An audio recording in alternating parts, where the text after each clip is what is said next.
ሰላም ሰላም ቤተሰብ እንዴት ናችሁ? ደህና ናችሁ? እግዚአብሔር ይመስገን ደህና ነኝ። እግዚአብሔር የተመሰገነ ይሁን። የኔ ማሮች ሁሉ ሰላም፣ ሁሉ መልካም። እናንተ የጠፋ ሰው አትፈልጉም እንዴ? በጣም ብዙ ሰው ታዝቤያለሁ። በነገራችን ላይ አንድ ሰው የፈለገኝ ሰው የለም። አንድ ሰው ውይ ከእናቴ ልጆች በስተቀር በኢየሱስም እናንተ እንደዚህ ናችሁ። ጓደኛም አይፈልግም፣ ማንም አይፈልግም በዚህ ዘመን እግዚአብሔርና ቤተሰብ ማርያምን እና ታዝቢያችኋለሁ። እና ብዙዬ ማለት ነው ይሄ መዝሙር እየዘመረችው ለአብርሃም እስከሚመስለኝ ድረስ ነው። ይሄ ሁሉ ነገር አርፌ በአንተ ሁሉ ነገር እንትን ብሏል። ግን ደግሞ አብርሃም የሄደው ውጪ ነው እንዴ? ማለት ዲያስፖራ መስለው ነው የሚመጡት። እኔ ግራ እየገባኝ ነው። ሰሞኑ አልሄድንባቸውም እና እስኪ ብዙዬ ያው ያርግልሽ፣ መዝሙርሽን ይቀበልሽ። እውነት ለመናገር በቃ በጣም ነው ደስ ያለኝ። የምር ማንኛውም ሰው በእምነቱ እንደዚህ ሲያመሰግን ፈጣሪው በጣም ነው ደስ የሚለው። ማለት ሆድ አደር አይደለም። እምነት ያለው ሰው እኮ ያስተውላል። እና ትንሽ የፈጣሪ ፍራቻ ካለባችሁ የሆነ ለመገዛት ወይም ደግሞ እንትን ለማለት ትፈልጋላችሁ። እና ብዙዬ በዚህ አጋጣሚ በጣም ጎበዝ ናት። መዝሙር ዘምራ በአንተ ሁሉ ነገር አለፍኩ ብላ ነው የአብርሃም ቀጥታ መልእክት ያስተላለፈችለት ማለት ነው። የእሱ እስከሚመስል ድረስ ነው። ግን ውጭ በመሄዱ አም ሶሪ እኔ በጣም ነው የተሰማኝ። እውነት ለመናገር ደስ አላለኝም። በቃ ብዙዬ እውነቱን ስነግርሽ ማለት ነው። እና ትላንት ደግሞ ሄርሜ ከረሜላ ምር ብሎባት ነበር የመጣችው። ቤት ከመሻ ይመች እና ሌላ አፕሊኬሽን ውስጥ ገብቻለሁ ማለት ነው ማሮቼ። እናንተንም ይዤ ወደፊት ለመሄድ እፈልጋለሁ። ዩቱቤ ከዚህ በኋላ ፍትፈታ ግማሽ ስለ እናንተ ትምህርት ነው የማስተምረው።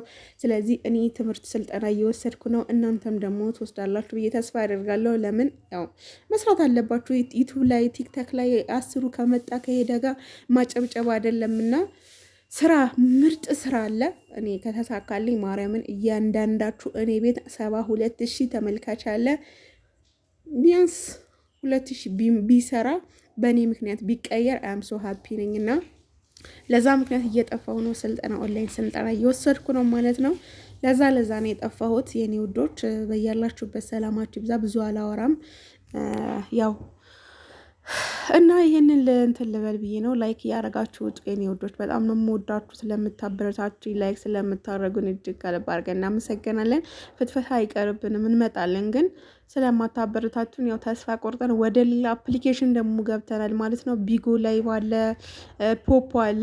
በነገራችን ላይ ፖፖ ላይ ነው እየሰለጠንኩ ያለሁት። በጣም ምርጥ እያንዳንዱ የመዳን ቅመሞች በትርፍ ጊዜያቸው የምን የመዳን ጨዋት ነው ብለው እየሰሩ ያሉ፣ እኔም የመዳን ቅመምነት ያስገባችኝ እውነት ለመናገር እና እሷ ላይ ስልጠና እየወሰድኩ ነው። እኔ ደግሞ ሙር ሰርቼው ብሩ ምኑ አይቼው እመቤቴን ይዣችሁ ሄዳለሁ እኔ ጋር ማለት ነው። ትሰራላችሁ። የምን ማጨብጨብ፣ የምን ደጋፊ፣ የምን ምናምን እንደዛ ነው። እና ለዛ ነው ተወት ያደረኩት ዩቲዩብ ለማለት ያክል ነው። ፕሊስ ላይክ እያደረጋችሁ ውጡ፣ አበረታቱኝ። እወዳችኋለሁ። ሰላማችሁ ብዝት ይበል ባይ። መልካም ትንሽ ተጠፋፋን ሰሞኑን። እንዴት ነሽ? ደህና ነኝ እግዚአብሔር ይመስገን። ቻኮሽ ስታሪኝ እኮ ምን ተፈጠረ ብዬ ነው።